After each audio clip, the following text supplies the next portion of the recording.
You are listening to Fika with Vicky on United Public Radio, 107.7 and 105.3 from New Orleans.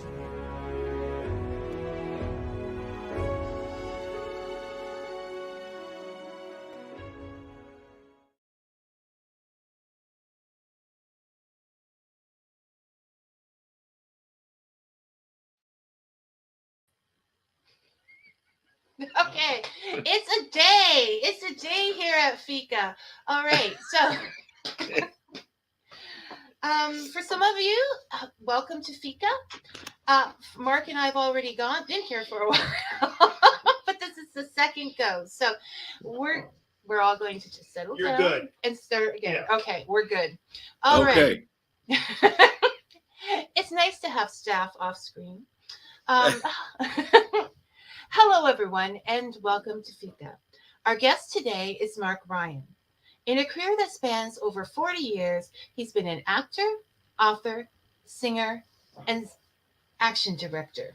He's been Hell Gates in Black Sails, a West End leading man, the creator of the Wildwood and Greenwood Tarots, Nazir on Robin of Sherwood, and 5 robots in the Transformers franchise.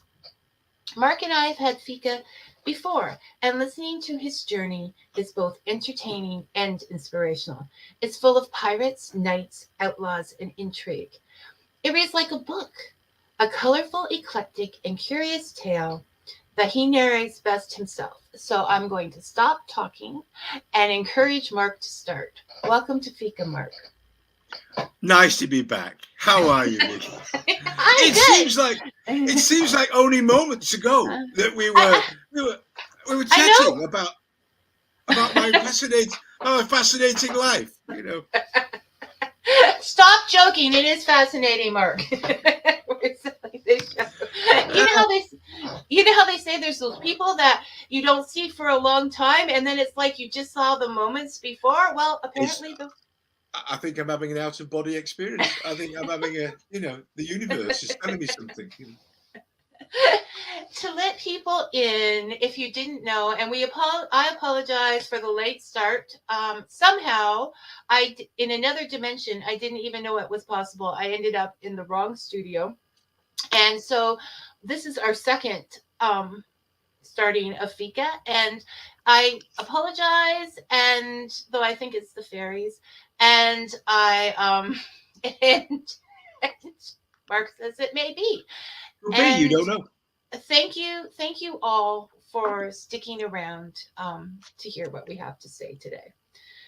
Okay, so Mark. We need to start again.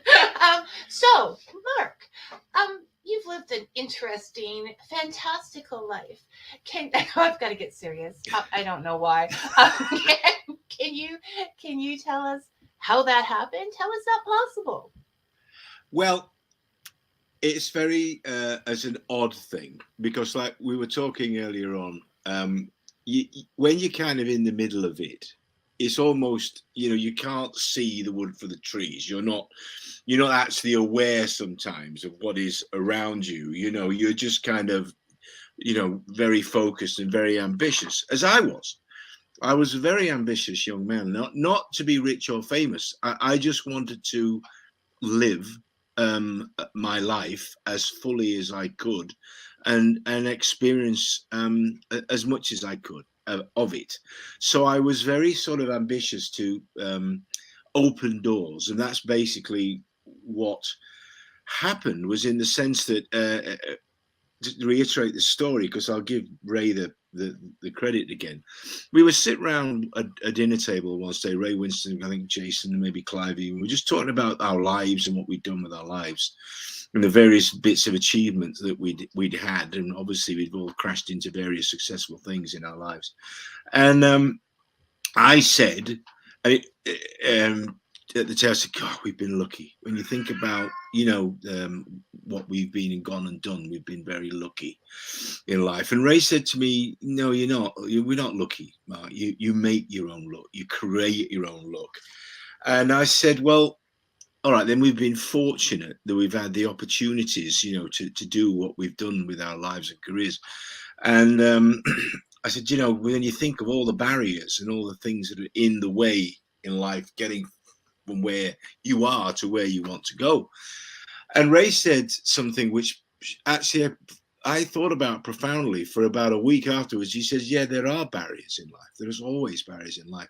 The difference is we just didn't see them. So we weren't aware they were there and we went straight through them. And I had to think about that ages after that. I was thinking about how much of that is true in my own life. And I kind of went, wow, that is true. I was very focused, say not to be rich or famous. I was very focused on making the use of every talent that I had and pushing it as far as I could push it.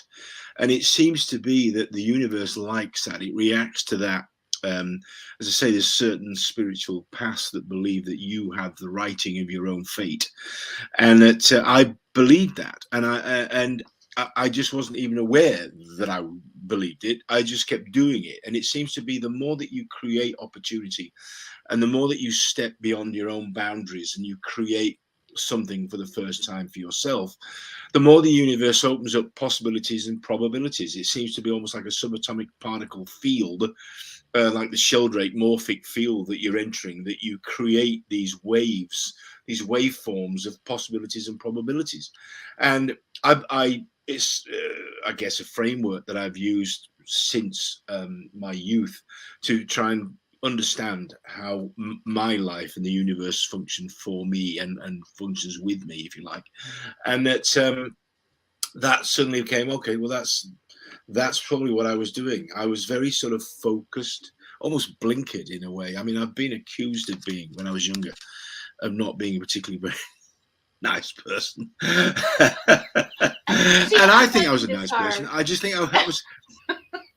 I was very focused on what I wanted to do. I wanted to be the best singer I could be. And I'd worked the working men's clubs in England, which are very rough and very tough, and a real challenge for anybody that wants to try and get into the business in those days. The social and working men's clubs in Northern England were hard, but they were actually a great place to hone your skills and learn about audiences and about contact with audiences. And I just wanted to be the best singer I could be. And so I was sort of warned by many people when I wanted to go to London.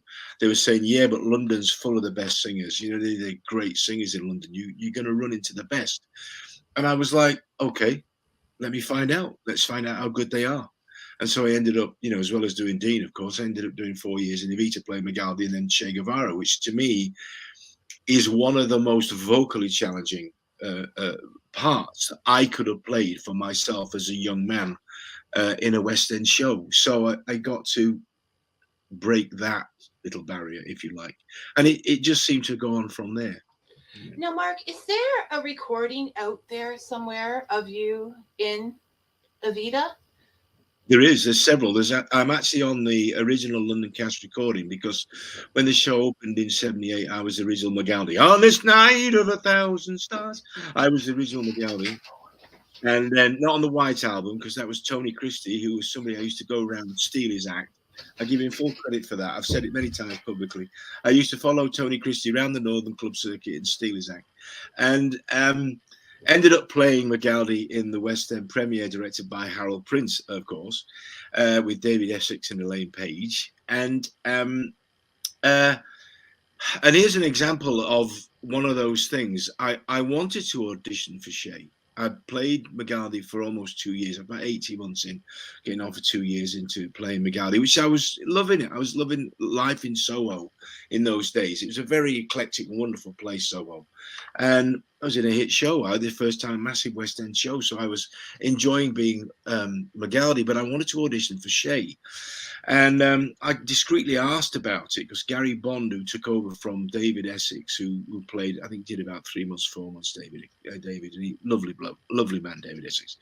And Gary came in and he did about a year, and he was about physically and mentally exhausted. He told me, he said, I can't do this. I'm physically exhausted. I've got to have a rest.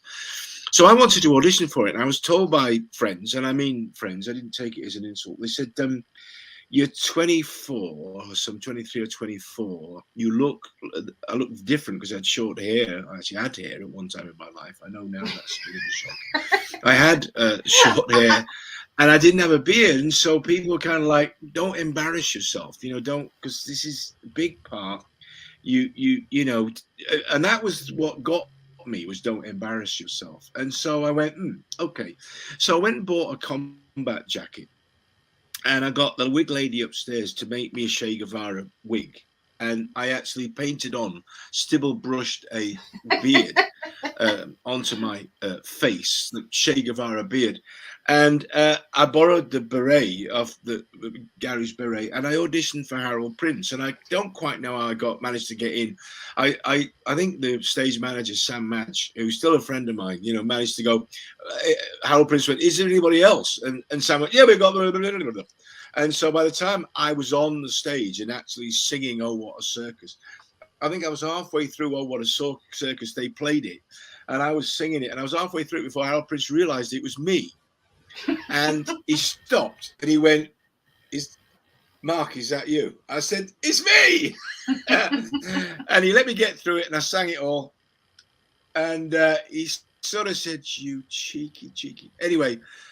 He gave me the part, so I ended up playing Che Guevara then for 2 years, and been sent to New York to steal Mandy Patinkin's Che Guevara, which I actually went and took notes from Mandy Patinkin. I've tried to thank him, but he's over the years and sent him little notes and said, I stole your Che Guevara for Harold Prince and put it on the West End stage, and that was another 2 years of my life. So I lived roughly 4 years in the show back to back. Ms. McGaldy and Shay.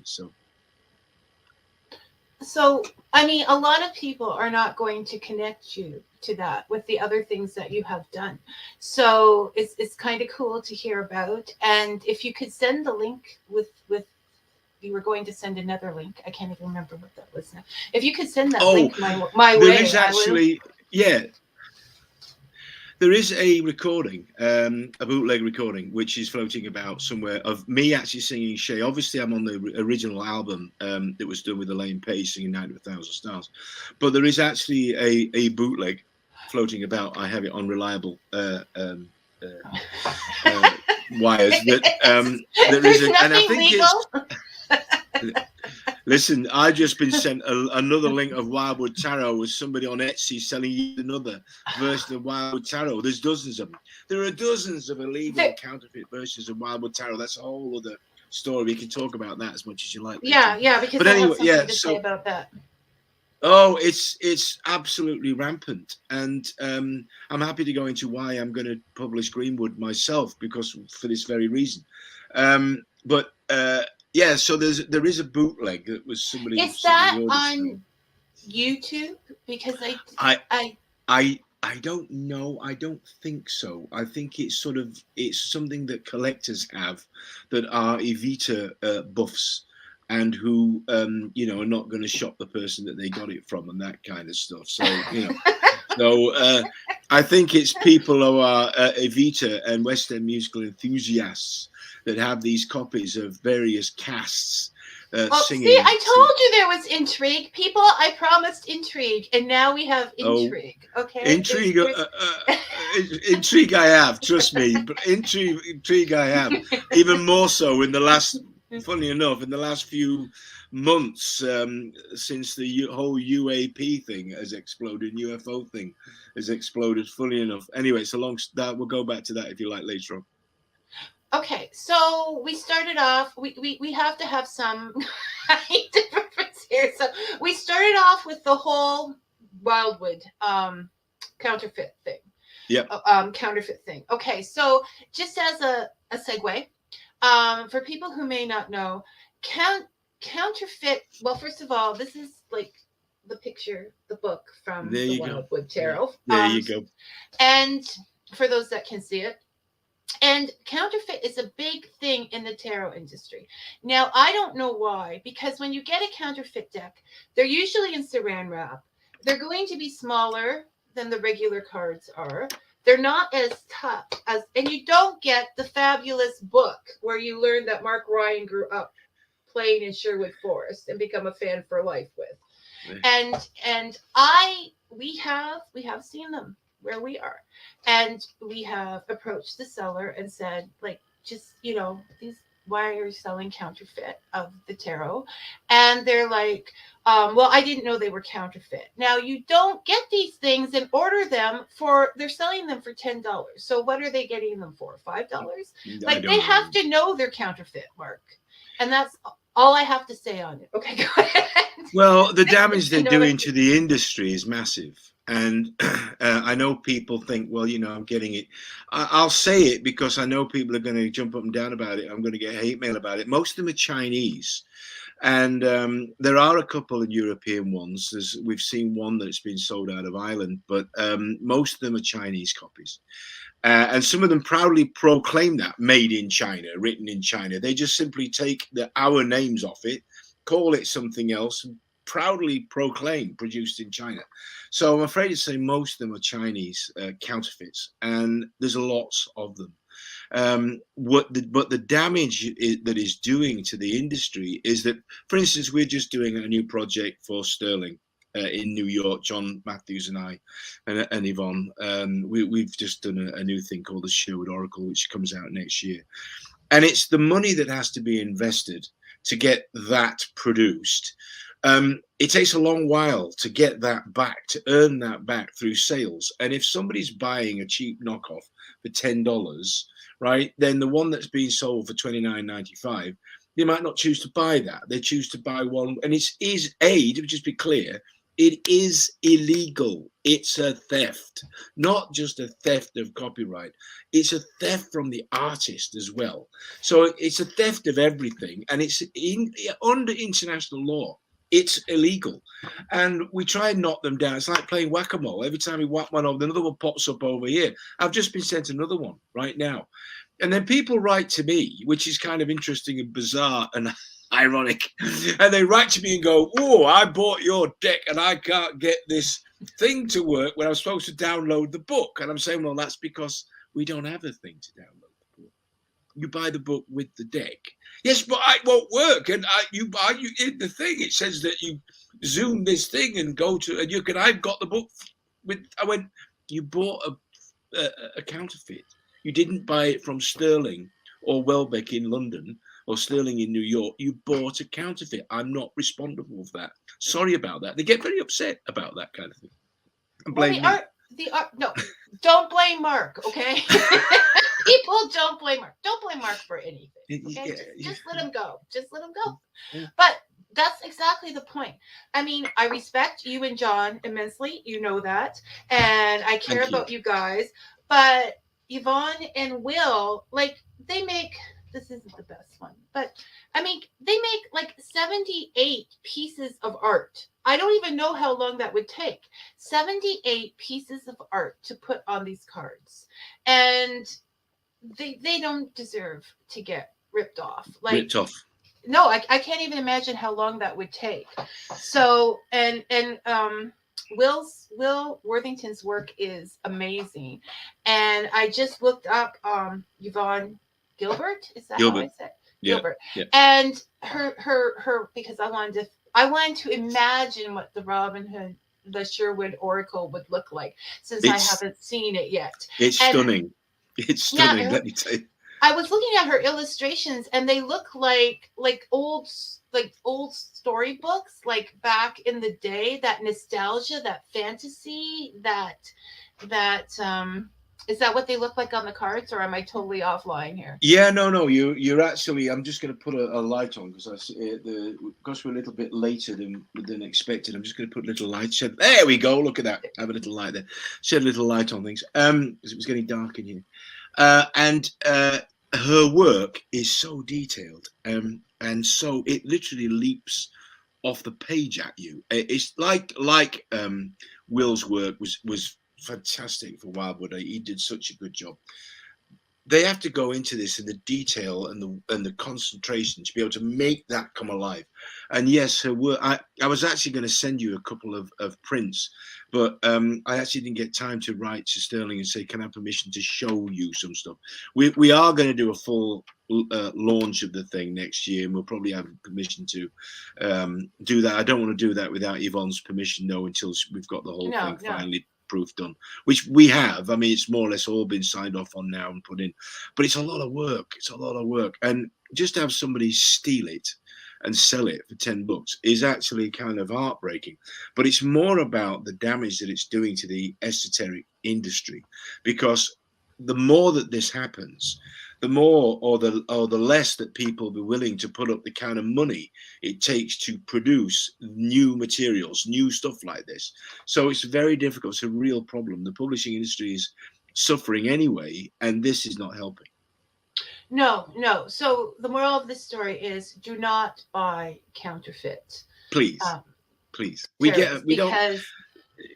Nobody's getting rich off of this. Trust me. Nobody. John Matthews and I and Avon and Will or nobody. Nobody's getting rich off of writing esoteric books about tarot cards or oracles. Trust me. I won't be buying, my $4 million Ferrari out of the proceeds of this. We do it out of love and because it's about expressing something that we experience in our lives more than anything.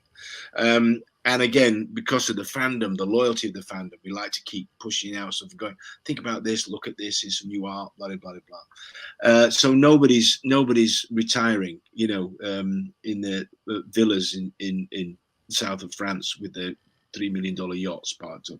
It's a labor of love, trust me. And just buy the real thing. Do, because there's several things out there that you've worked on, and the workbooks and that John has worked on, and they help people. Okay. The Wildwood Tarot, I fell in love with it. It's on my top, if not my favorite, depending on, the mood. The thing has helped. Okay. I would probably not be sitting here doing this radio show if it wasn't for this, because it tells you to get animated, to go for it, to follow that arrow. The imagery is so fantastic. And this is another fear. If we don't pay those artists, we're going to end up with computer generated art on this kind of thing, and it doesn't have the same soul. It doesn't have the same soul, and I've seen some of that, and I've been shown some of that, and it doesn't resonate with me. Just on the point that you were making there, about what you were saying, it's Wildwood particularly. One of my stances when we started to do this, John and I, because obviously it grew out of the Greenwood Tarot, which is a whole other discussion. Wildwood, I wanted, and I said to John, I want it to be a usable, practical device. That's exactly why I like it. That people can look at and use and come back and go, wow, that actually it was helpful, not something that was amorphous. And the reason that I did that was because I think I bought my first real tarot deck. I think it was a Rider-Waite probably in 78 or 79 in Los Angeles at the Bodhi Tree bookstore, the much gone now, lamented Bodhi Tree bookstore. And I was trying to work with it, and there was another one, somebody recommended one. I won't say the name, except what I found was it was so chaotic that I couldn't relate to it. There was just the imagery was just so like, I don't understand what that is supposed to say. And also, I think we've just discussed before, it was based on Kabbalah. Now, I'm not a Kabbalah person. I don't know why. Kabbalah doesn't speak to me naturally. But what did was the Wheel of the Year. And what did was the nature aspect of it with the animals. And the places that we use, like Wayland Smith and the Offington White Horse, and those sorts of things, spoke to me. They that concept of why the places were there, and something to do with the memory of the actual land itself, which I'll come on to that as well if you like. But there's something about that. There's a resonance of memory that is left in the very land itself, relating to Stonehenge and Avebury Stone Circle. It taps into kind of an earth type telluric energy or whatever. So that's what I wanted to get. When John and I started working on it, I wanted people to be able to read it and go, oh, that's actually helpful. Oh, I understand that. Oh, that means maybe I should try this. But I didn't want to wrap it up with the concept of fate. I wanted the person themselves to make the decisions and go, oh, that's kind of a warning, or maybe that's an opportunity, or maybe, So I wanted to go that route with it, and it seems to have been pretty successful. So, Well, that's an important thing with tarot, is that a lot of people don't understand. They just see it as this is what's going to happen. But I've always seen it more of a heads up, a guide, a way to avoid things. I know when I have done tarot readings in the past, you start your spiel and I say, just remember, this is not what's going to happen. It's just giving you an idea what could happen, and you can change your life whenever you want to. And someone would say, what? I can change my life? And I was just very confused and possibly wanted to shake them. So I had to give up tarot reading. But it is something people think that the cards, I've never saw the cards that way. I see them as, I'll go this direction or that. They're telling me what's going to happen if I don't smarten up or whatever. I can change my mind. But there is a real scientific reason for that. I mean, when I read for people, I try to explain to people, let's look, the layout of the cards, when you first do the layout, and when I read for people, I don't even want to know what the question is. It doesn't. It's true. Actually, I can affirm that because I've had a reading from Mark and he doesn't ask what the question is. I don't need the question. I mean, the cards are going to relate to what you're asking, and so, but they are a snapshot of the situation that you are in and where you are emotionally and psychologically at that moment. Now, as soon as you actually look at the spread of the cards and you hear what the reading is regarding the cards, and if they relate to your question or inquiry, whatever, great, because that's obviously very helpful. I think only in 30 years since Greenwood, I've only ever had a couple say, I don't understand any of this. None of this is relatable. I can't relate to it. And they then called me actually later on, because I was in San Francisco, and they called me and said, we just wanted to call you and tell you that actually we were driving home, just went, oh, actually, everything you said is related to this. We hadn't actually asked that question, but what you actually answered was another situation in our lives that we are dealing with, and we hadn't related it to that at all. And I said, well, sometimes, I know it sounds weird, it's the question you don't ask that is in the back of your conscious mind that somehow leaks into this panpsychic universe that we apparently are in. And whether you like it or not, you're going to get the answer that you need, not what you want. And so that does actually happens. And however, as soon as you observe it, the act of observing the particle changes the particle. So you've been given a snapshot of the situation as it is right then when you ask the question, which means you have free will. You can go, well, I might not do that then. I might do this, or I might do that, or I know what that person is doing. And you can change. And the act of observing the particle changes the particle. And the act of observing the layout and the cards changes your reaction to it. Yeah, no, the simple act of asking yourself what it is you want to know, or asking the cards, are going to change everything just in itself, because you've already started a different path than what you were on. So yes, you can change your life, people. Okay. It's okay. It's allowed. It's allowed. Although people might not think that you're a very nice person, like Mark when he was younger and was prime focused. He was nice. Prime he was directed. Just focused. Yeah, prime directed. This is what Mark's doing.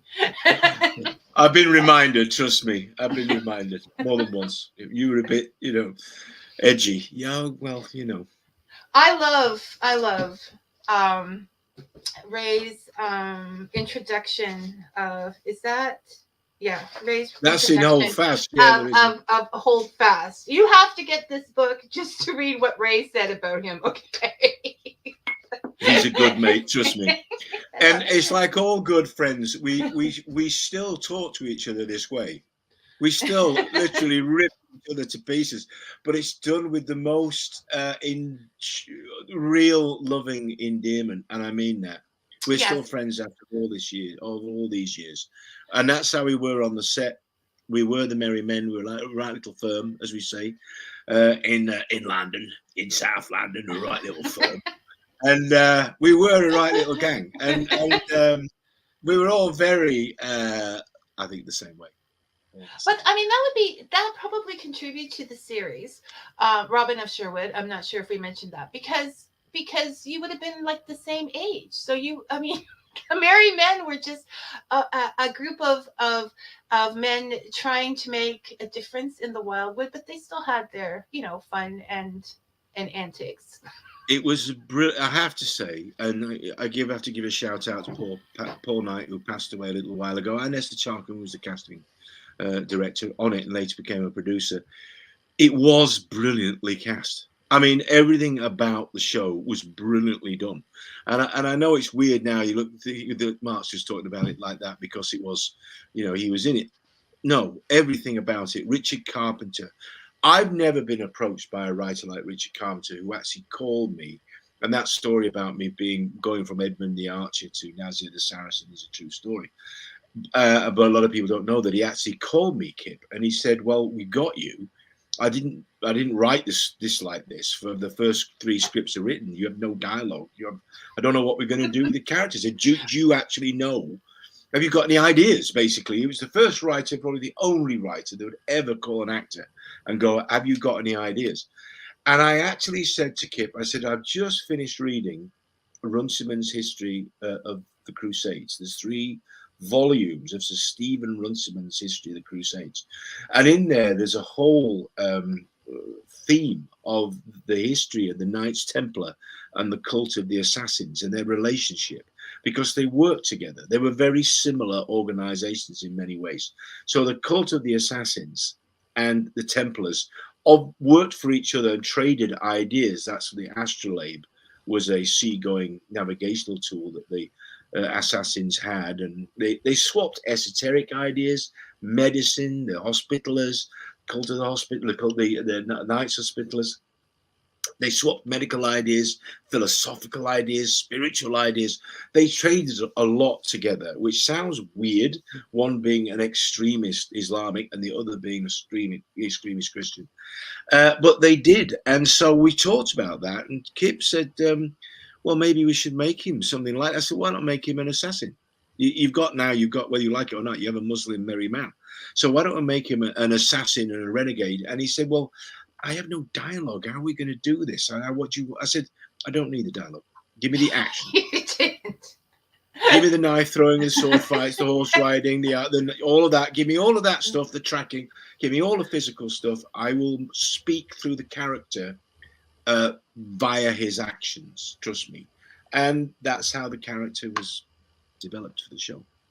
You don't need dialogue when you have that look and can throw a knife that well. Okay, it was just like, clear out. He's here. He's taking care of business. We don't laugh at you, but we laugh at that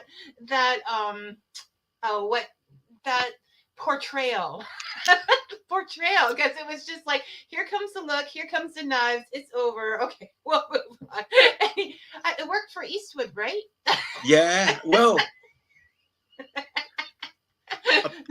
Well, maybe I shouldn't say this, but anyway, no, I did step over Clint Eastwood once at Warner Brothers Studios. He was sitting in his lodge, and David Valdez, who had produced a film for him called White Under Black Heart, and Clyde Mather was in it, and I think he's the only man that got to beat up Clint Eastwood and survives the film. And so I was going down there for a meeting to chat with David Valdez, and as I was walking towards the door, there was 3 characters in suits, or 2 or 3 chaps, and I couldn't see his face, but it was somebody sitting across the doorway with his foot up just against the doorway, like sitting literally on the floor across this doorway, and these 3 gentlemen in suits obviously getting a talking to about something. And as I was walking to the door, because it's the only door I could see for the entrance, I literally went, "Excuse me, gentlemen," and I stepped over this figure and I looked down, and it was Clint Eastwood, and he kind of said, "Go ahead, make my day." Go right ahead. And you know, like when you see somebody that you go, oh my God, I just stepped over Clint Eastwood. It's a passing thought. I just stepped over Clint Eastwood. You know, it can happen to anyone. Yeah, there you go. So okay, let's follow this trail though, and so doing Robin of Sherwood, there was a lot of like it was with Hearn and a lot of spiritual stuff behind that in a way. Did that encourage you on that particular path with the tarot cards and things, or do you think it was already a part of you? It was already a part of me. It was already in my psyche. What Robin of Sherwood did was, and again, sometimes the universe nudges you in these directions, was that to me, I know it sounds weird, but I did grow up in the middle of all of this. I mean, South Yorkshire is replete, not just with legends of Robin Hood, but of everything else you can think of. You know, it goes all the way, obviously, to the Normans, the Norman castles, and the Romans, and pre-Romans, the Celts, you know, the Brigantian Celtic culture. So you kind of just grow up with it, and it's kind of just seeps it into your brain somehow as a kid. And I was always fascinated by it. So I had no problem absorbing this information and this aspect of it. And I used to get invited to fan conventions, which I still do. And every now and again, someone would say about some aspect of Robin of Sherwood, whether it was Ern the Hunter or the mystical aspects of the show. And I was able to talk about it because it was there. It was just lodged in the back of my mind when I was to talk about Ern the Hunter and the legends of Ern the Hunter, or any of these places that we went to actually try and get inspiration from Wayland Smith or any of that kind of stuff. It was already there. So I just found that I could just talk about it in a way that I think people found accessible. And I make absolutely no apologies for saying that the accessibility of it is very important to me, because I think we can disappear up your own psyche if you're trying to make it too complicated. And I wanted to make it simple so people go, oh, that's why that is like that. Okay, now we understand that. And so I think my simplistic Yorkshire way of approaching it made it accessible. And it was certainly later on when we looked in at Greenwood Tarot about, and although that has got probably some stranger esoteric aspects to it, again, when I was working with Cheska, I wanted to make it accessible so that people can look at it and go, oh, I can relate to that. Now, some of the artwork in Cheska's, some of the aspects in Cheska's artwork is a little bit harder for people to access, but certainly when we got to Wildwood, that artwork speaks to you, and it speaks to me, and it speaks to a wider range of people, and I make absolutely no apologies for doing that. Well, nor should you, because it is applicable to real life. There's it's from an ancient time, but there's families, it's real. It's what we really live. The concept of home, the hearth fire, all of that kind of stuff, which if you were living through that period, you know, water, shelter, fire, and food, they are the four most important things in survival in any environment, but particularly in a winter, northern, hemisphere, European, water, shelter, fire, and food. That's it. So I wanted to make sure that we do some of that. I wrote a chapter of that for the new project for Sherwood Oracle, because I wanted to again nail that down and go, look, this, if you're in the forest and I just watched something the other night. It was actually brilliant. It was a bloke that went into the Canadian forest with nothing more than 5 tools. He had an axe, a saw, a knife, and something else. And it was 30 degrees below freezing. And the guy filmed himself going into this forest in northern Canada in the snow and making himself and surviving the night with just the most minimal of things. And if you were traveling in 1,000 years ago, that's basically the skills that he had and the knowledge that he had of the ground and how he could keep warm and find something to eat. He got something to drink. How he did that was absolutely brilliant. I found it fascinating. So I wanted to relate those skills and basic needs in both Wildwood and I've said we've done it in Sherwood Oracle. I've written a little, just a water, shelter, and fire and food. Well, because it all has to work together, right? The practical, the physical, the spiritual, and the mental. And that's what that does. If it's all just spiritual, you're not going to get that grounding that you need from time to time to go Absolutely. back to. And again, I steal from the best. I stole from John Wiseman, Lofty John Wiseman. If anybody's watching this, Lofty John Wiseman is still alive, as far as I'm aware. He one of the most famous members of the Special Air Service, the SAS, and he was the survival trainer and teacher. And I actually listened to his lecture a couple of times. And Lofty wrote a book called the SAS Survival Guide, which is absolutely brilliant. It's one of those books you could literally have it by the side of the bed, open up any time, and there will be something that you go, God, I didn't know that. And I actually keep a copy by the bed because I will literally just flick it open, and there's a page on birds or wildlife or fishing or weather or whatever. There's always something. Absolutely brilliant. So I highly recommend Lofty Wiseman's The SAS Survival Guide. Brilliant. It's Lofty Wiseman. Lofty. His nickname was Lofty because he was about 6'7". So he was John Wiseman, but he was known as Lofty. John Lofty. There you go, Lofty Wiseman. And the SAS Survival book, it's fantastic. It really is. And so in there, of course, that's where he nails down, when you're military, as I was, they're the things you have to deal with: water, shelter, fire, and food. And those are the essentials that you need to master in any environment. And this is the book you need to have if there's a zombie apocalypse. The zombie apocalypse. I think there is actually a chapter now in the new book about the zombie apocalypse. You know what I mean? Whether cricket bat, crowbar, pump action shotgun. What's the best for the zombie apocalypse? I don't know. Okay, Mark, I have permission to go over because we started late. Is that okay with you? Yeah, rock and roll. Yeah. Okay. So first of all, there was a joke made earlier when you said that you weren't going to buy your family Ferrari on your tarot. It's like on your tarot earnings, but it's not no Ferrari, but maybe a yellow Camaro. A yellow Camaro. I have been trying to get them to give me a yellow Camaro. But a canary do actually, from if anybody's listening. A yellow Camaro. I've been trying because I've been promoting it, and I kept dropping hints like, "Well, do you want to see me driving around Los Angeles in a Bumblebee Camaro?" They've never bitten. They've never gone for it. So What happened to perks? I mean, what happened? Well, it's the same as if Hasbro's watching. It's the same as the toys. I've been promised every toy, like Jetfire and Lockdown, and always never seen them. Never arrived. Oh, we'll send you one. No problem. We'll send you a Jetfire. We'll send you a Lockdown, bro. Yeah, no problem. Yeah.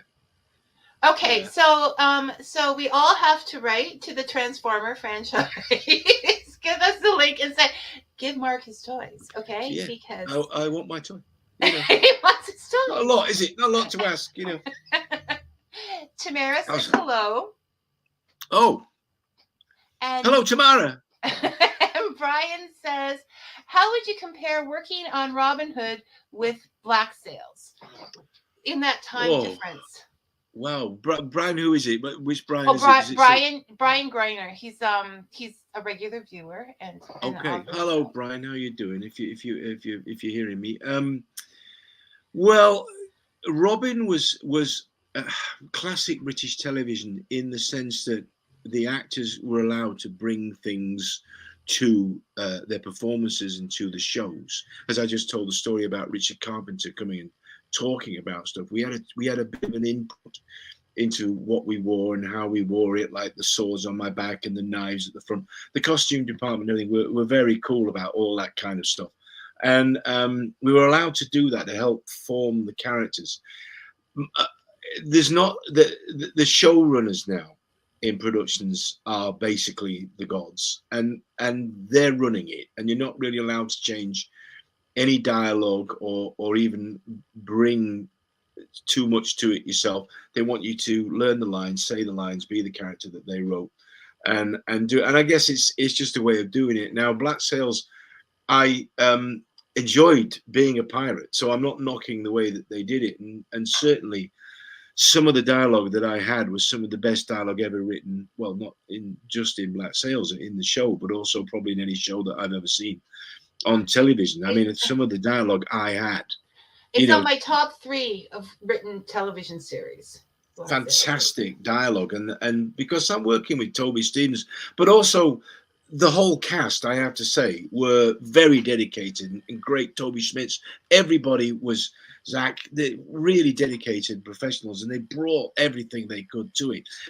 It's a once in a lifetime thing. You're going to be invited to be a pirate. What are you going to do? You're going to go full out for it, right? So everybody was on it and there for it, and really gave it the rock all, and gave it gave it everything they could. And so I was very fortunate to be able to do a lot of scenes with actors that were really in that space, but obviously with Toby, who really is, well, he's theatrical royalty. I mean, you know, he is. His mother is Maggie Smith, and he's in his blood, and his father, Sir, you know, was a Sir, and a very, very well famous theatrical actor in his own right. So it was in his blood. It was in it, Toby's. It's in Toby's blood. And it was great to be able to work with him, because we would go away, particularly some of the longer scenes, and we'd sit in his kitchen in his place in South Africa, in Cape Town, where we were, and just run the dialogue, run it. So it just became, you know, like real dialogue, you know, like you're just talking like old mates, because we'd never met each other before, obviously. And so we just got to know each other and got to go with each other's pacing and how we were going to try and do things. So we were very lucky with that. So it is different. It was different. They wouldn't let me into any of the action sequences, bizarrely. And even the sword guys down there were like going, but you do know who he is. Right? He's kind of a sword guy. They wouldn't let me do it. They were like, no, we don't want you going into sword fights. We don't want any of that. Which I used to try and sneak in and work with the stunt guys and do the fights, and got pulled off the set by one of the producers. What are you doing, you lunatic? You're not, you know, 40, 39 anymore. We don't want you keeling over. You know, I said, it's highly unlikely. And even the stunt guys were like going, he does know what he's doing. And they were like, you know, the insurance people just really don't want him being involved in any of this. So that's the way it was.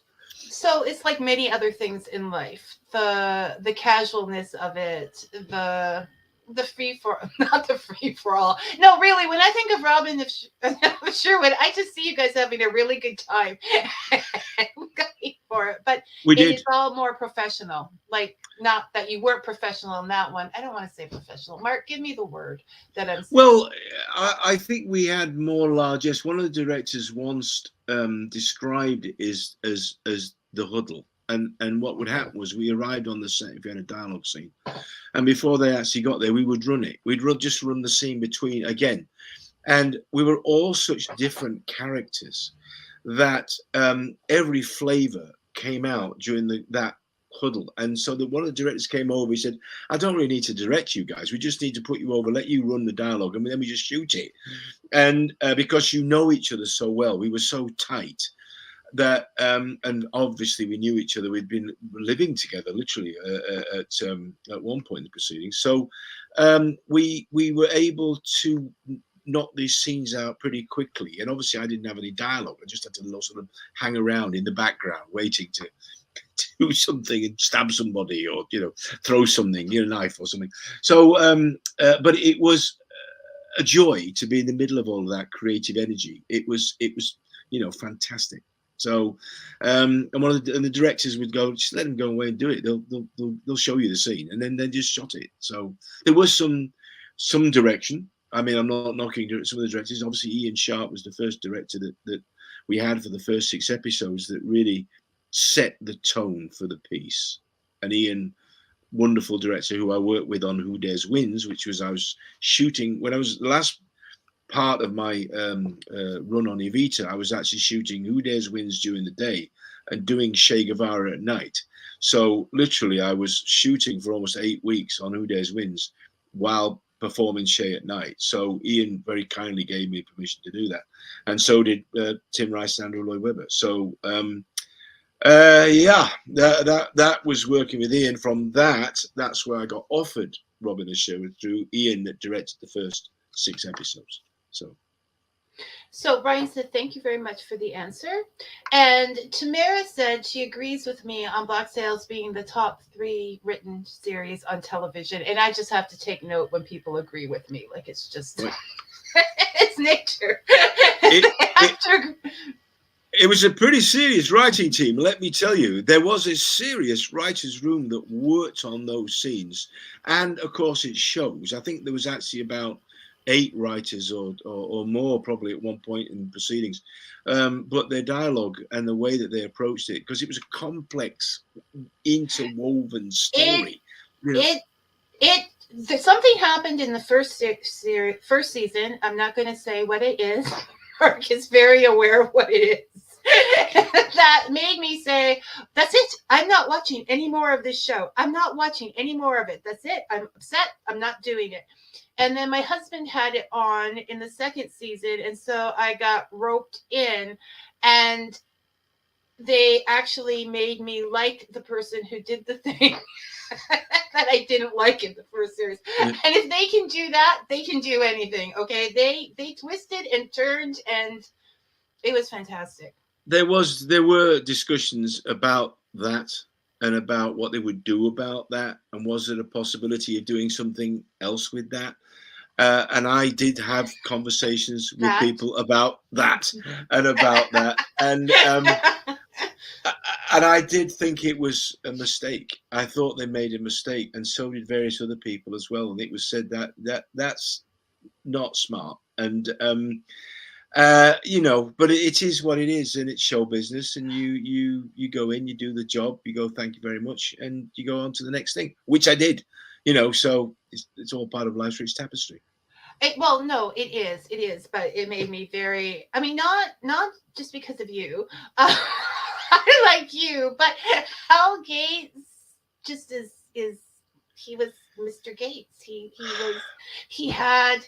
I'm sure there was much of you in him, but or he was you organizing everything and whatnot. But he was just. Well, he was the audience's point of view in the midst of this world. A lot of people said that, talked about that. It's been said since that he was really the one person in the situation that you could relate to, in the sense that his view was juggling all of these conflicting and aggressive and violent but complex issues, and keeping them all, keeping it all going. And not only that, he was incredibly loyal, not just to his crew, but also to the characters in the show. So there was a serious discussion about whether that would in fact damage the chemistry of that, because he was definitely somebody that the audience looked through the eyes of this world and could relate to. So trust me, it was the subject of some discussion. That's all I will say. It was the subject of some discussion in this house, I'll tell you. What are you doing watching that show? Do you know what they did? The production values were off the scale. Again, Michael Bay. Production values were just off the scale, So we're talking about the reason why Mark, if you don't know, needed to get out there and play with those swords is because he is a fight director and a sword master, and worked on the 2004 Arthur and the First Knight. Yep. And you're okay. So now they're telling you that you can't play with the swords because you're getting older. But I directly remember, and I'm looking at a quote here from Stellan Skarsgård saying, who was probably that old. Wouldn't he have been that old when he made Arthur? Well, there's an interesting story about that, because Stellan again is a first-class human being. Not only is he a great actor, but he's also a great team member and wants to be a part of the whole thing. And there was one point where he has to do this massive sword fight at the end, and he came to me afterwards when he was supposed to start training for this, and he said, "Look, Mark," he said, "I've never done an action scene never, not a sword fight, not a gunfight. He said, I've been in lots of films going on around me, but I've never done it. And a sword fight, he said, I don't even know where to begin. I said, what advice have you got? And if you're going to steal from the best. So I stole from Bob Silverblade Anderson, the man who I did First Night with, but also who choreographed The Princess Bride and Highlander and Zorro and a whole bunch of cinematic genius sword fights. And so I said to him, I said, look, a sword fight is a dialogue scene where the blades have the dialogue. You're actually doing a drama scene. It's a drama scene where the dialogue is being expressed through the swords. So there's all the way through the scene. There's the same as you would have in an acting scene. There's little high points and low points and movements and pauses and fast bits and slow bits. And the whole thing is an acting job. It's all about the emotions that are running through these two people closely in combat with each other. And so I'm going to choreograph it like that. So there'll be highs and lows and emotional moments and stops and starts. And, it's a drama scene. And he said, okay. He said, okay, let's go. Let's do it. And we did. And that's where that quote that I think that you're probably looking at came from, because that scene, when we actually shot it for real, which he has with Mads Mikkelsen, and then there's a fight afterwards with King Arthur. But the one with Mads, where he kills Tristan, when we shot it, there was a lady, the continuity lady, in the tent in Video Village, where all the videos are, and I'd shot it in a particular way. We didn't tell anybody what was going to happen, but the scene where actually Stellan kills Mads Mikkelsen as Tristan was so moving, where then the bird, that his pet hawk, flies up into the sky. I went back in to look at some of the close-ups, and I walked in, and the continuity lady was in tears, literally looking at the screen, and literally said to me, you she said, that is the most horrible, moving thing, because everybody loved that character again. And it's one of those things that you go, I didn't want to do it, but the director's the director, and he knew the impact, the emotional impact that would have. So my job was to make it as impactful as possible. And that's what we did. And literally people were like, you just killed the most loved character in the film. What do I said, so yeah, and Stellan was brilliant, absolutely brilliant in it. So he said, it says that he said, you're a brilliant teacher. You are making this lazy middle-aged man dance with a sword. And I think that's a great quote. And I actually think I said to him, because he said to me, how are you going to do this? And I said, you can move. I know you can move. I've watched you physically move. I said, so you can move. There's an old Celtic saying, never give a sword to a man who can't dance. And both Mads Mikkelsen, who was trained as a ballet dancer, and Stellan could move, and physically to be able to coordinate and move. And I said, so we're halfway there. We're going to dance. And we add the drama to the dance. This will be a scene which people. It was a very emotional scene, and you did it well. I mean, it's difficult for us who are watching or reading something to have our favorites killed off always, but it's the nature of the game to make us feel. So it's sort of, not to be a pun, but a double-edged sword there. To do it well, you have to make them feel. Yeah, and there has to be a moment where the motivation for the confrontation at the end, both with Lancelot and with Tristan, has to be so powerful that there's an emotional, visceral reaction to it, and there was. And so, I kind of got told off by various production people that the version that I prefer is Antoine Fuqua's version, the actual director's cut, which is much more bloody and visceral than the version they put out. Because I think Disney thought it was a little bit, the words that were mentioned to me was gratuitously violent. And I said, look, I was told we were making Gladiator, so I'm choreographing filmically in my head Gladiator. So that's where I have been, and they was going, well, it's very violent. I mean, it's gratuitous. And I said, well, you can always cut it down. I said, but you can't add it in. So, if we film it and it looks like that, and there were various scenes where I wanted to empower our leading lady, Kira. I wanted to make sure Kira was in the fights, and there was some resistance to that as well. I had to fight to get her in the fights. She wanted to be in the fights, and I had historically, that would be correct. Absolutely. And that was actually one of the arguments that I used, was about the Celtic warrior queens leading the tribes, the Iceni tribe, against the Romans. That's how they ended up being massacred. That the bloodlines were handed down through the women, not through the men.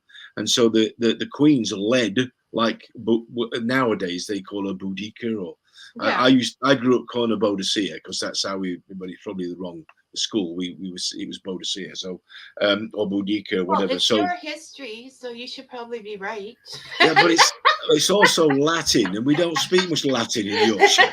It's difficult because if you read a word, you sort of pronounce it the way you read it, right? And then you go out into the world, but you heard it that way. Maybe the Boudica people just read it.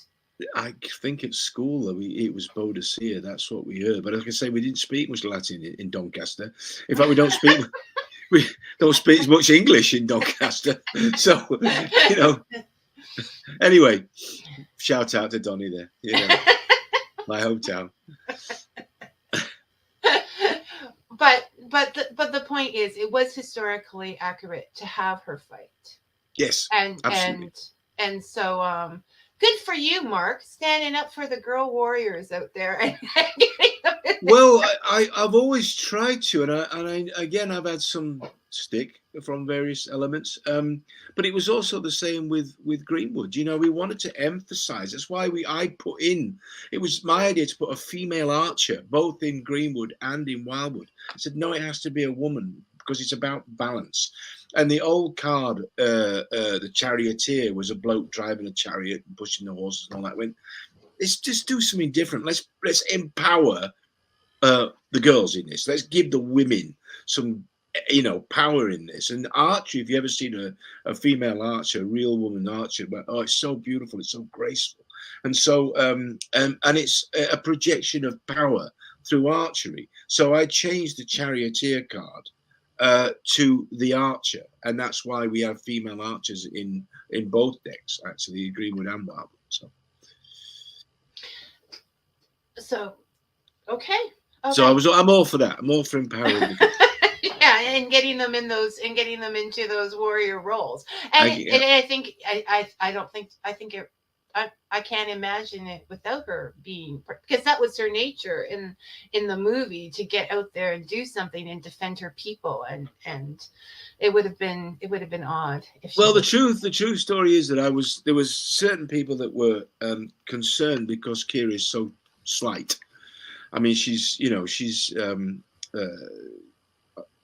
won't be offended by this. I mean, she is a very petite, she's very flexible, she's very fit, she's very, but she's not a female wrestler. And I said, well, let's use that to our advantage. So I went to her and said, okay, so I want to get you in the fights, which she wanted to do. And I said, they're worried about this, look about not being a muscular sort of, I said, so we're going to use that. We're going to make you wiry and fast and moving quickly and stabbing people in jugular veins and, thighs and all over. And so we're going to make it fast, that you're feral, you're moving like an animal, really fast and nasty. And stabbing these big guys, where, bringing them down, with the power of the precision of what you're doing.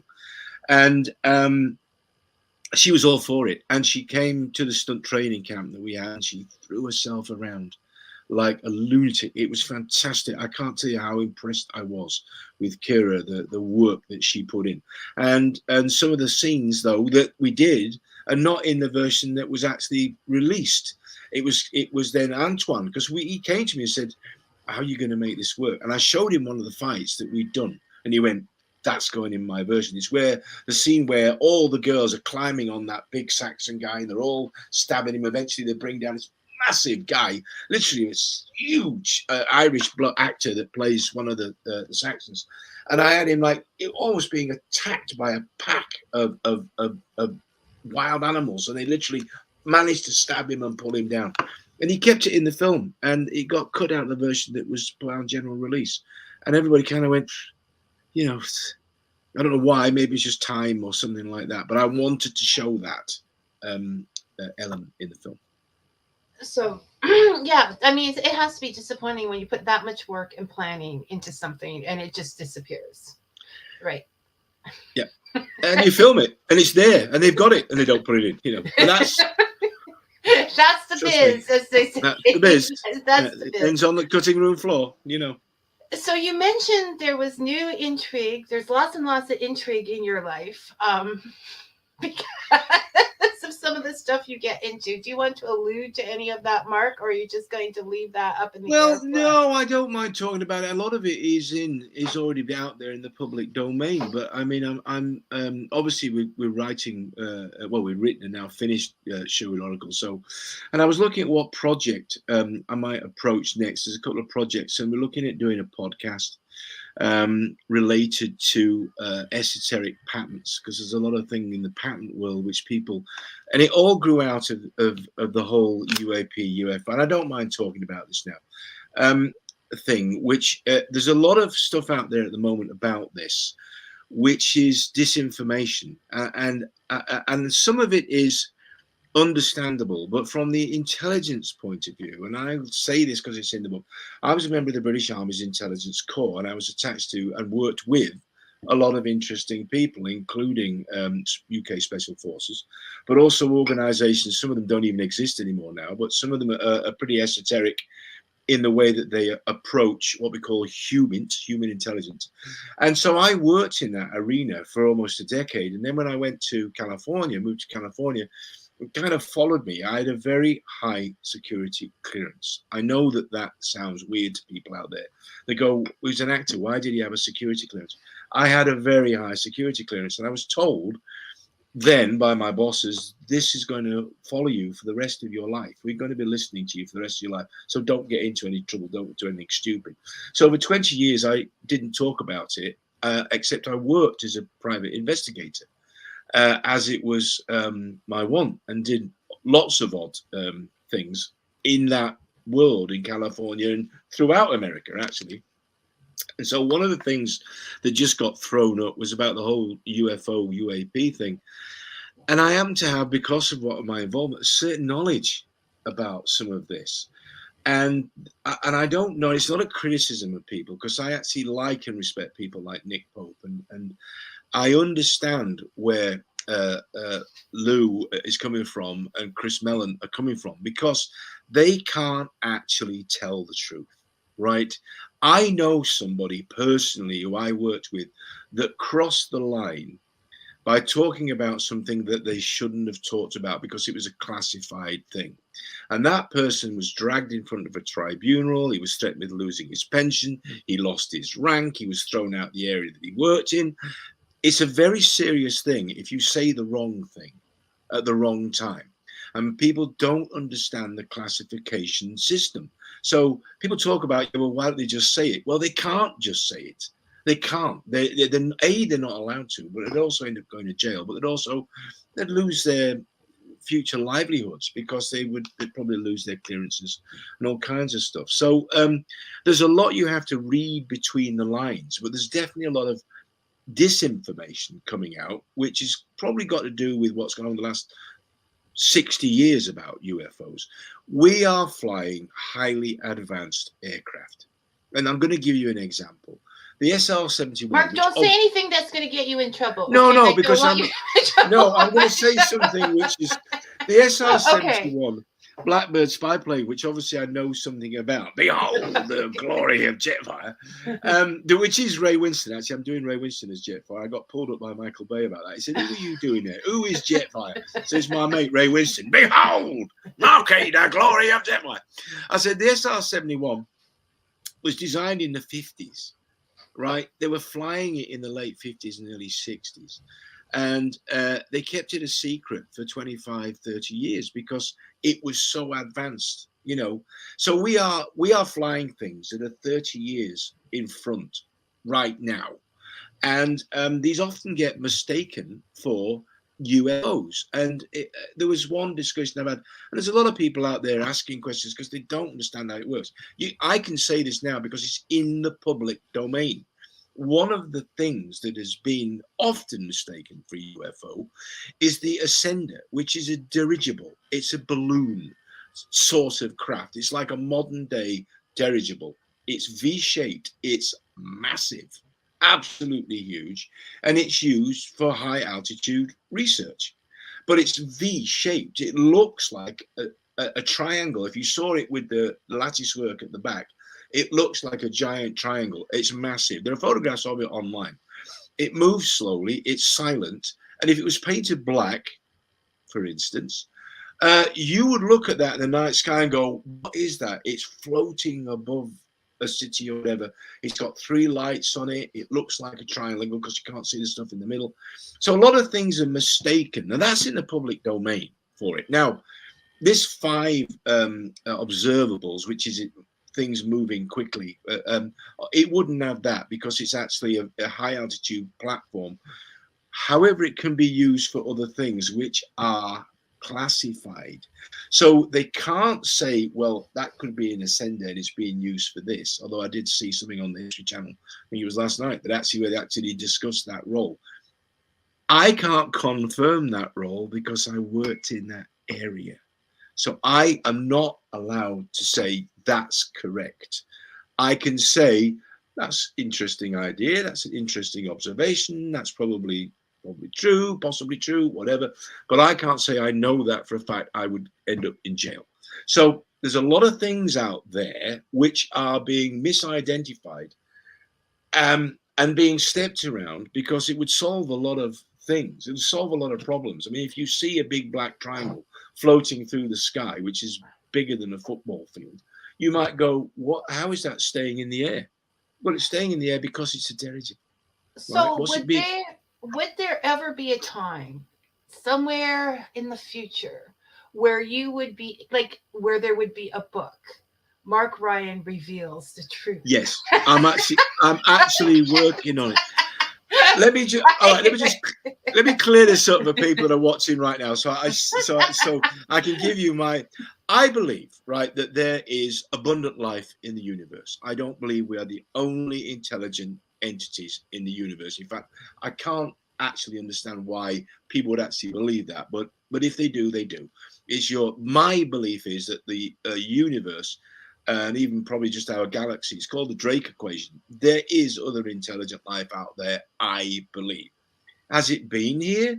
Has it visited us? I don't know for a fact. However, I would think, given all what we're learning about the universe, we are learning at a quicker pace, it's possible. It's possible that there have been other intelligent species here to visit Earth, just to look at us, just to go, what are these guys doing? And because we're learning more now about the universe on a daily basis, we hadn't really got a coherent concept of what gravity is until recently. We now understand more because we've now seen gravitational waves through the LIGO observation, I think it's the LIGO system, that just went, okay, there are things called gravitational waves. We're now beginning to understand much more about dark matter and about antimatter and about gravity at quite a fast pace. So I believe it's very possible that some other advanced civilization found a way to travel the galaxy and has been here to visit. That's just my personal belief. I'm not saying that as a fact. I don't know that as a fact. I believe it. I think that it's possibly true that we have been visited. Is there some agreement between the governments and these races? It's possible. It's because some of the stuff that he's talked about, you go, well, that really, and I'll put this into the discussion as well.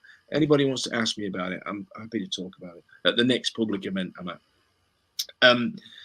The Manhattan Project, for instance, if you said to somebody in 1939, 1940, if you went to some bloke on the street in Chicago and said, there's a tiny piece of matter called an atom, and when we split that, it's going to release so much energy, it will vaporize a city.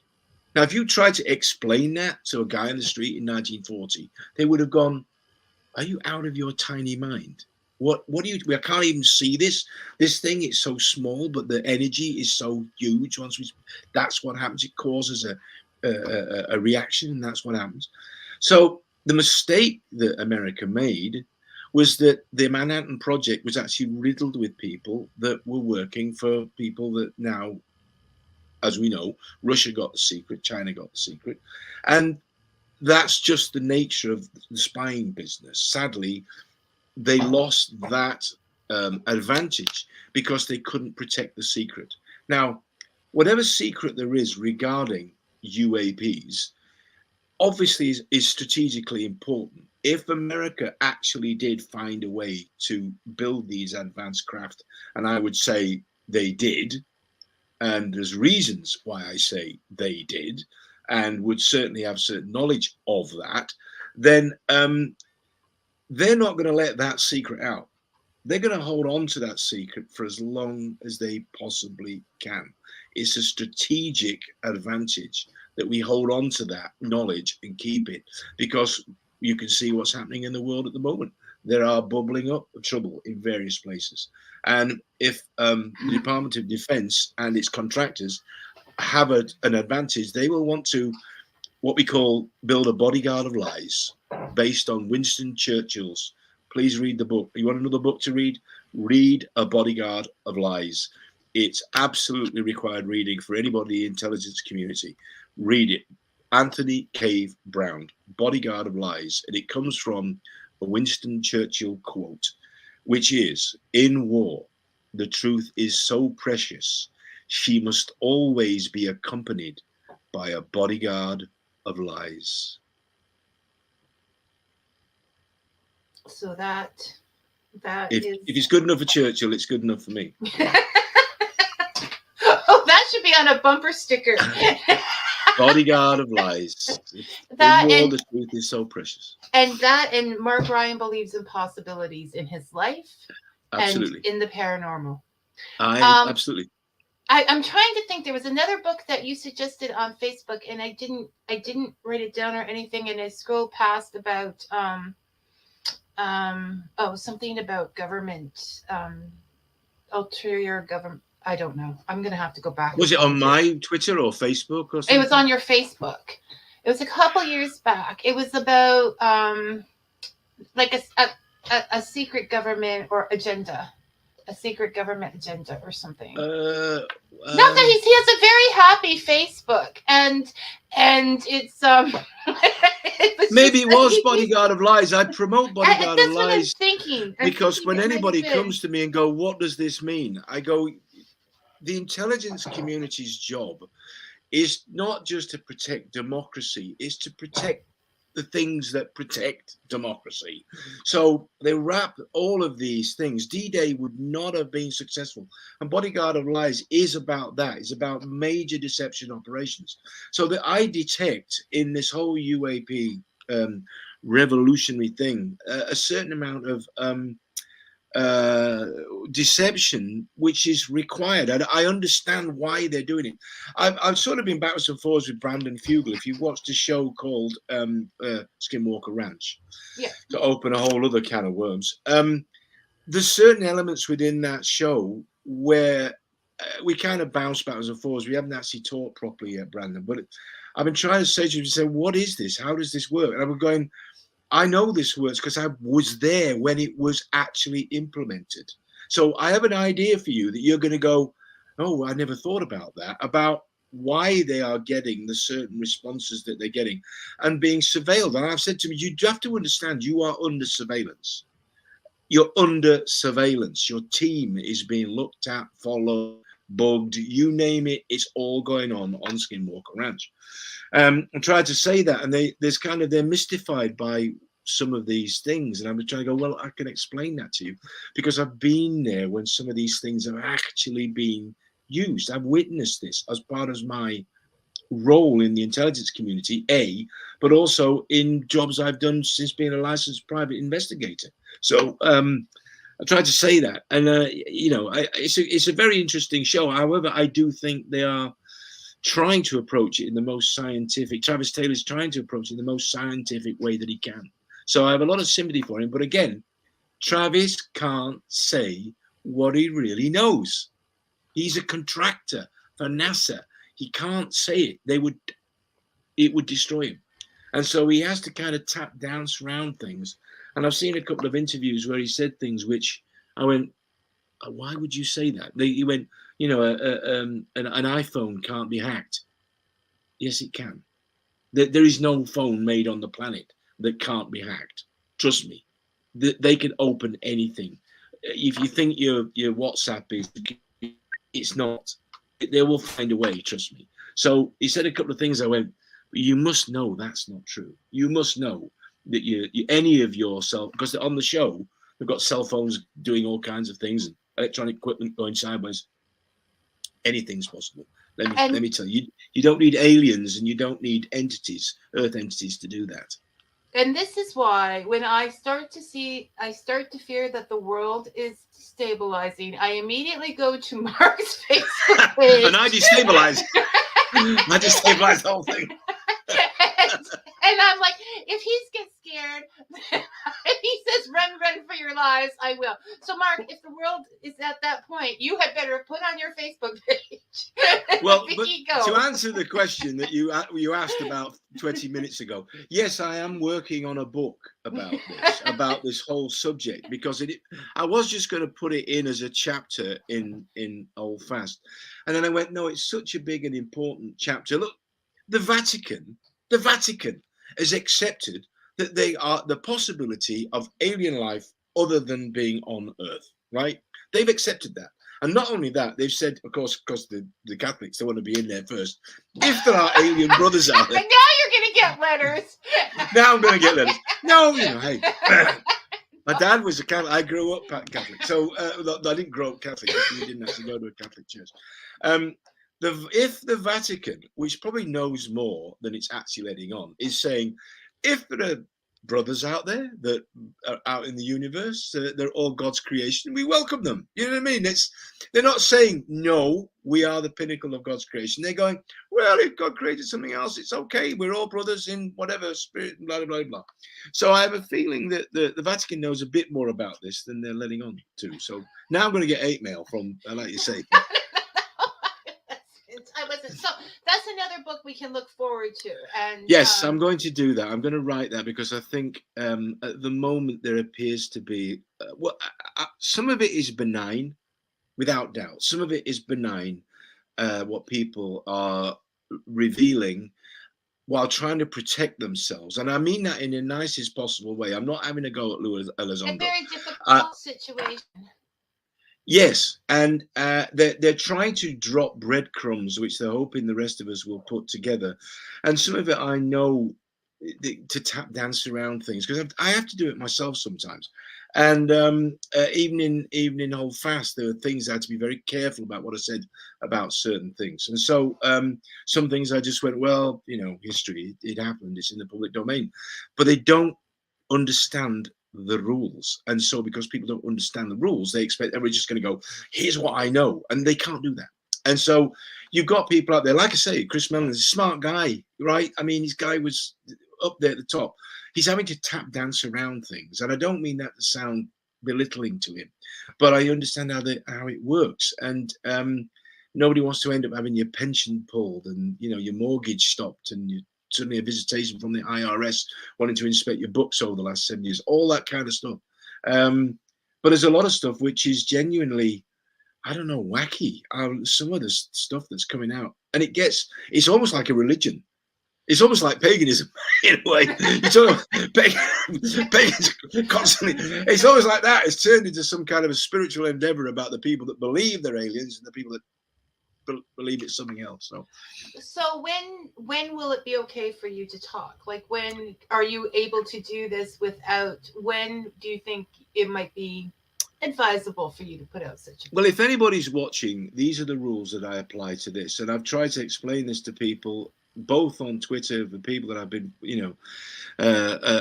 Nick Pope, who worked for the Ministry of Defence as well. I was aware of Nick Pope, what he was doing before probably Nick Pope was aware of me. So that's how far this goes back.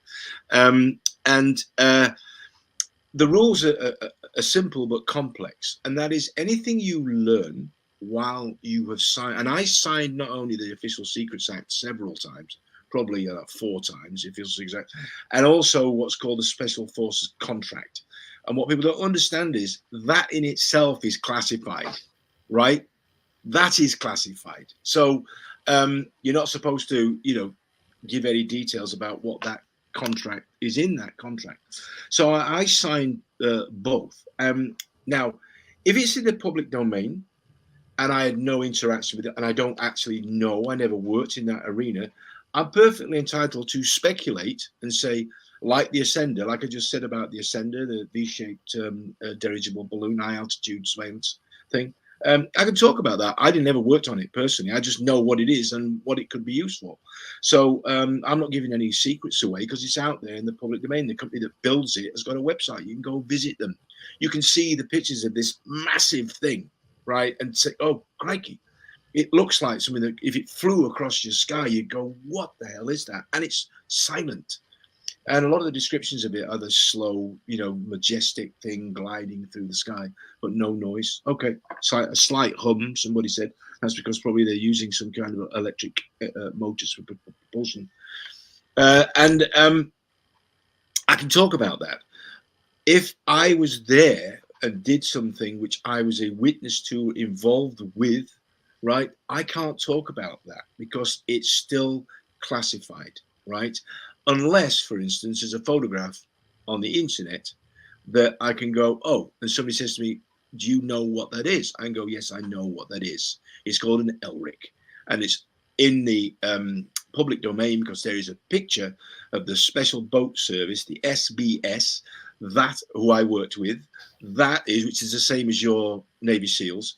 I worked with the British SBS, and that is a picture of an LRIC, and I worked with them when that was on HMS Fearless. When I worked with them, that was one of the things that I saw. It's in the public domain, so I can comment on that. I can't give any details of what they do and what their dimensions are and what they, what their role, what their role is, but give any classified information about their capabilities. Let's put it that way. Which I wouldn't do anyway. So there's a very fine line that you have to walk.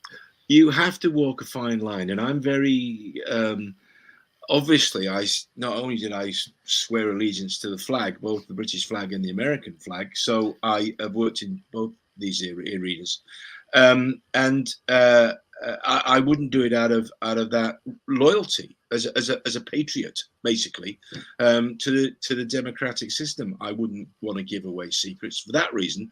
And I believe that Luis Alessandro and all these other guys that involved, Nick Pope, they're all in the same boat. They don't want to jeopardize what they served by giving away something that would jeopardize our security. They're not going to do that. So you have to find a way to say it or drop crumbs, which people can follow and then make up their own minds and work it out from there. But it's got so intense that people are having to go at each other all the time. It's like, guys, calm down, all right? Well, it's just the state of the world. I mean, somebody puts up a KFC commercial and there's like 1,000 people arguing something on it. You know what I mean? Everything has to be argued. And I am not saying KFC just popped into my head. Okay, I'm not saying it's good or bad or anything. So I don't want that argument. But I'm just saying. It's one of the bad things about the internet and certainly Twitter at the moment is that it's invited every lunatic on the planet, if they want to just say stuff to you anonymously and be insulting and rude and aggressive, they do. I get it myself all the time. I get literally people writing the most horrendous, salacious stuff, and I just mute them. And I put up rules about 2 months ago. I put up new rules. If you start with an insult and you're rude to me, I will mute you. You don't have to. Yeah, and then I just block them. And so there's a lot of trolls online, obviously, because of the situation in Ukraine at the moment. There's an absolute tidal wave of trolls. So, and if you're on one side or the other of this divide, you're going to get attacked for liking stuff or supporting stuff. But it has invited folks that I don't know how to put it. They express themselves in a not an unkind way. They think that you should think like them, and you're an idiot if you don't. And I have no time for it. No, freedom of thought is important. Okay, Mark, I'm gonna just clear up a couple questions here, and Sure. and then you can go. Okay, Tamara. Tamara wants to know if you have any idea why the Catholic Church would choose now to admit there are aliens. Like, is it a timing thing? Well, they actually did it a few years ago. I mean, they actually put out a press release, probably, I don't know, it's certainly more than 3 years ago, it's probably 5 years ago. But certainly over the last 10 years, they put out a press release and a whole doctrine about it. It resurfaced just recently because it came up in a discussion again I was having with somebody online. I said, look, even the Vatican has gone, yeah, it's possible. There are other intelligent life in the universe.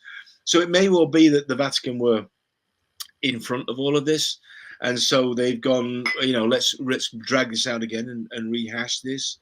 And so whether it's now, whether it's just circumstances, because there's so much heat on the subject, but interesting discussion. I mean, we're now talking about intra-dimensional entities. I wrote a comic book called The Pilgrim, which has come up in various discussions about this, about intra-dimensional entities.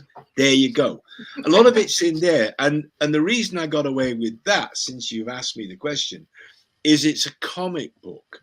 So there's a lot of stuff in there, which is a graphic novel, which has got stuff in it. Find a way. So it's a comic book, so it's fiction, right? There's a lot of stuff in there. The Pilgrim holds secrets. The Pilgrim holds secrets. One of the reason that it was taken down in the first place was there's a rumor online that it was taken down because I gave away too many secrets in the comic book. And the reason that the company that was doing it originally dropped it was because, and had financial problems, was because of that I gave away too much stuff, even in the fictionalized version, which, for those of you that may be fans of the intelligence community type genre, there was an entire film about people that wrote fictional books which turned out to be true. And it's based on a chap called Charles McCarry, who was an actual CIA officer that wrote multiple novels, one of them being The Tears of Autumn. If you want to read one of the books that I absorbed as a kid, a book called The Tears of Autumn by Charles McCarry about the assassination of John F.K., where he manages to, in this book, steer everybody completely in a different direction. So it is real. There were people writing books that were intelligence-backed and knowledgeable, and were written as sort of an attempt at general disinformation. And then there was a film made about people that wrote that and then got assassinated because they wrote something which was too close to the truth. So it's bodyguard of lies, webs within labyrinths within labyrinths. So, and Brian, I don't understand that, but I'm not about. Brian asked, does this mean that the movie Buckaroo Banzai was trying to expose the truth? It's all true. Brian, you're right. Buckaroo Banzai is, yeah, it's all true. It's that, I only sat through the film once. I didn't understand it then. I think you probably, and I normally you had to be drunk or something to, I don't know. So you're just gonna say it's all true, and it's all true. I just said no, it's all true. Buckaroo Banzai, there's various other films like that. You go, yeah, no, that's. Yeah. Brian says he knew it. Yeah. Brian, you be in trouble. And one last one I have to ask, because my husband is also a history buff, and he has asked, we know that you love history. Is there one story particular that has really perked your interest lately? Like a Lately, discovery? Yeah. gosh, I suppose the whole thing about UAP UFO thing, because if you look at the history of it going back to the Second World War, for those that are into this kind of thing, I'll say this because again, it's true. Many years ago, I was asked about a stuff called red mercury, which those that have been following this was supposed to have been one of the elements that was used in the Nazi attempt to build an anti-gravity propulsion device, and it was called the Glocker. And this device, which was apparently more secret than the Nazi attempt to build a nuclear weapon, was so secret that even to this day, it's talked about in hush whispers, and everybody thinks it was fake and whatever, which is the standard way of hiding this. But Operation Paperclip brought a lot of people to America and to Britain, and some of them went to Russia as well. In fact, von Braun himself was a decorator, was an absolute member of the Nazi Party, and he ended up putting men on the moon for NASA. So a lot of German scientists were brought over during Paperclip and worked with it. So this story about the Nazis attempting to build an anti-gravity machine, part of the elements, one of them was a thing called red mercury. And I remember bringing this up in a conversation probably late 80s with somebody, and they said, never bring that up again. Never ever discuss that again, or even ask questions about it. It's a need to know thing, and you don't need to know. Never bring it up again. Well, I was only looking the other day at something to do with superconductors, and there's a new stuff called red matter, which is used now in superconductors to make energy, the flow of electrical impulses through various materials, and it's used for development of new materials, metamaterials, and superconductive materials. So there's a stuff now called red matter, which is very interesting. And I'd like to know the history of, was that based on this idea of red mercury, or was it a completely separate thing? Because there are so many things that are in development that have graphene, for instance, is going to change the world. The material graphene is going to change the world. And inventions that are coming up now, new materials, new ways of shifting energy, which is going to change how we live.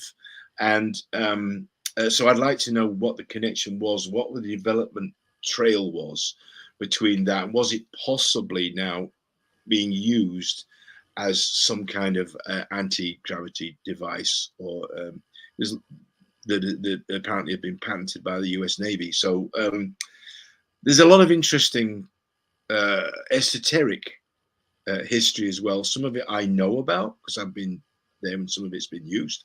I have to be careful what I say. And no, I do, really, I do. And knowledge that was gleaned while I was working in a certain environment. So I can't say that. I mean, I could, if it turns up out there somewhere and somebody said, "Oh, do you know about this?" I say, "Yeah, I know what that is. Do you know how it works?" I actually probably don't know much about it. I'm not a physicist, so I don't know how it works. But I would say it doesn't have any wings. It appears to have no means of propulsion that we can tell. Yet apparently it's some kind of vehicle that is being proposed and is being tested that can stay aloft. How is that working? What is keeping that craft in the air? And so I could say that, but I couldn't say, well, I know for a fact that is this, that, the other, because that would get me in trouble, or where it came from. So you're stuck. Not really. No, there's always a mechanism. I say we got away with it in Hold Fast because I stuck to. Also, what people don't understand is your clearance runs out, or your access to material runs out after 5-year period. So after a 5-year period, it drops away anyway, unless you are re-vetted again. What's called vetting for, how can I say this? Because I don't even know whether that is classifying itself. There's a thing called positive vetting, and you're positively vetted up to a certain level, which is higher than your normal vetting level, which is what I was. And so I was a level above that. And so that process is it's a long process, and it costs a lot of money, and they interview a lot of people, and they go to see people, and they ask them about you, and they get a breakdown of your personality and who you are, what type of person, and they are warned, the people that they're interviewing, that they cannot tell you that they have been interviewed. This is how this all goes. So the people, they could go to your family members, or they could go to your best friends. And they would not be able. That's got to be hard. That they're not allowed to tell you that they have been interviewed regarding your security clearance. They're not supposed to tell you. So this is how weird and complicated it can all get. So yes. But anyway, but there are ways of doing it and saying things like you have to drop, like in the Pilgrim. I dropped loads of hints in the Pilgrim. There's so much stuff in the Pilgrim which is based on true Okay, stories. I'm rereading the Pilgrim. Thank you Right. very much. Well, we use a lot of stuff in there. I mean, I talk about 0 point energy, and we talk about the bell thing that they go into so they can shift paradigms, dimensions. They're using that bell to shift dimensions. And we also talk about, this is one of the things I was trying to say to the guys at Skinwalker Ranch. We called them sentient exomorphic anomalies. So it's an actual, and one of the captures actually said, you would call them demons. We call them SEA, sentient exomorphic anomalies, because we don't know what they are. But we know that they're sentient, we know that they're intelligent, they're just not in our 3 dimensions of space and 1 of linear time, which is the only way we can view the universe. We as human beings can only see the universe in 3 dimensions of space and 1 of linear time. But right now we know that's not the only way the universe exists. It possibly exists in a multidimensional state all around us that we can't even view. And also, as we just talked about fate, the fact that we can affect that, we can send ripples through that multidimensional universe by how we act. And I have argued that consciousness, human consciousness, is the means by that we affect that universe. Because what's going on in here, although yes, it's going in your gray matter, but what's it gray matter made of? It's made of subatomic particles that were created at the Big Bang. So our consciousness, our very selves are connected at the most subatomic particle level in our brains to the Big Bang. We truly are made up of stardust. And that is another thing you do that drives some people crazy. I have seen comments. You take spirituality when people say they can't mix and science and mix them. Yes. And I mean, that's the only way. Once again, you've got the spiritual, the mental powers, the whatever. It all has to fit together. Why does it drive them crazy? I'm fascinated now. Why would that drive people? You get the comments of people like with your far off ideas and stuff. I see them on there. I mean, you argue them out or whatever. I can't see them. I can't see the chat. So you have to say no, not this chat. No. I mean, I've seen on you know, I'm on social media and I do see other people's comments. I don't think there's one comment then, but I don't think that's there. I'm trying to. Everything is built on vibrational energy. Thank you, Tamara. No, I mean, I have seen. Okay, say for example, not you, but it was about one. It was about. Well, I think it was about the Wildwood Tarot. And anyways, it was on somebody else's page that you are familiar with. Okay. A friend, a pal. Okay. Anyways, I don't want to get other people involved in this. And this guy was talking about something and he said, well, you know, I don't know who this Mark Ryan thinks he is. This is not, I'm paraphrasing, but I'm just saying with all his far off ideas, like I think it was the Wildwood, you go more into that in the workbook, Wildwood Magic and stuff like that. So he made a comment about, this far-fetched thinking of yours. And that is Vicky trying to say something without saying something wrong. Well, let me deal with that issue. Okay. So Max, let me just deal with it. Max Tegmark is an MIT physicist. Right, you don't need to take my word for it. He comes up with theoretical ideas of how human consciousness interacts with any possible subatomic particle field. So you don't need to believe me. I'm not making this stuff up. I get this stuff from people like Rupert Sheldrake, who's a Cambridge biochemist who's written 7 books about the morphic field and morphic resonance. So I don't make this stuff up. I literally read experts like Tegmark, like Yes, Vicky no. people like that. I don't make this stuff up, and certainly in the subatomic particle physics world, quantum mechanics world, things are very strange. There is literally this quirkiness to the universe that if a particle over there knows something and does something, a particle over there, but it's on the other side of a galaxy or on the other side of a room, will do the same thing. Quantum entanglement. I didn't invent that.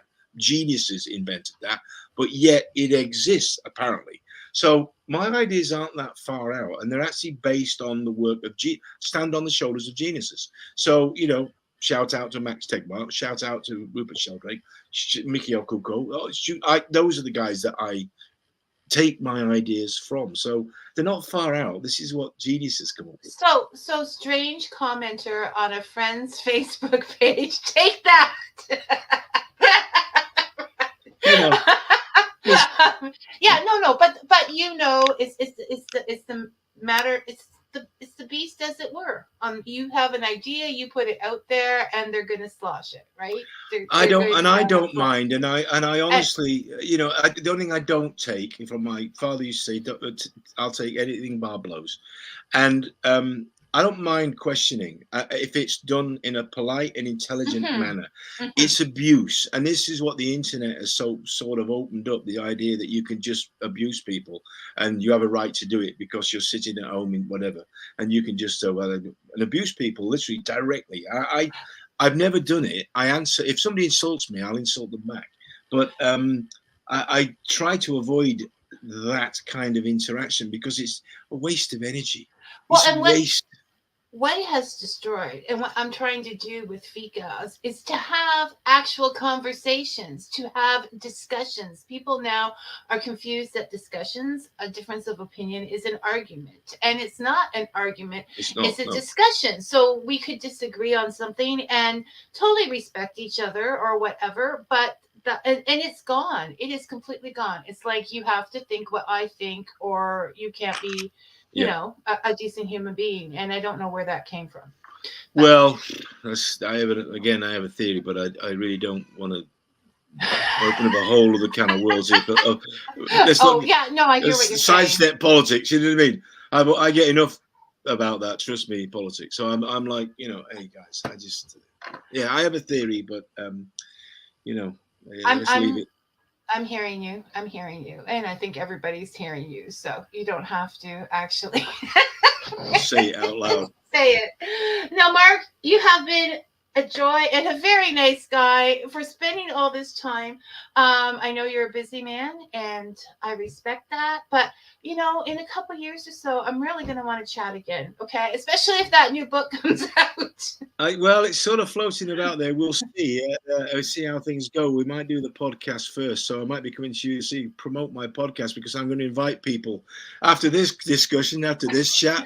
I'm going to go, okay, bring it on. Bring your stuff on. You know what I mean? And I'll chat to people about it. And we are working on doing a show regarding some of these very esoteric scientific ideas. We've been working on it now for several months and coming up with ideas for the show regarding I won't say too much about it because I don't want to get the idea, you know, blown, but it's a lot of what we just talked about, and talking to people who work in the arenas as real scientists to go, this is something we're already talking about. This is something we're working on. We're actually working. I wrote a screenplay years ago called Pendragon, where in the screenplay I came up with what's a biologically grown human being. It's called Manchine.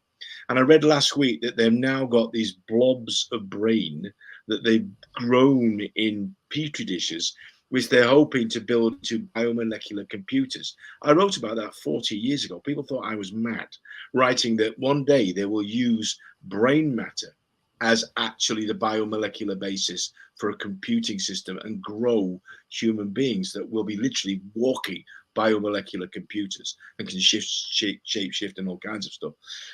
At the time, it was far out. Not so far out now, is it? Artificial intelligence. Not so far out now. No, and things have moved so quickly you can't even keep track of all the things that have happened. I mean, I often say, our parents were like, well, then we went from this to like television or whatever. No, our learning curve has been way bigger than that. Yeah. So my 2-year-old daughter can pick up an iPad, flick through it, go through it now and go, I want to watch this. I want to watch Coco Melon. I want to watch this. I want to watch Sound of Music. She loves the Sound of Music. My daughter loves the sound. Oh, she Sound of Music and Mary Poppins. Mary Poppins and Sound of Music. She loves it.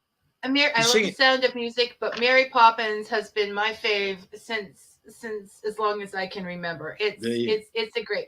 And so what? Speaking of your 2-year-old daughter, I want to point out something else that's happened just for a second. At the end of your introduction to Mark Ryan, hold fast. Okay. It says that your life, surreal and solitary most of it has been, but it is my life. Welcome. But you're not so solitary today. No. Hey ho, I fell into something and I'm very happy. And a man of my age and caliber, who would have known it? You know what I mean?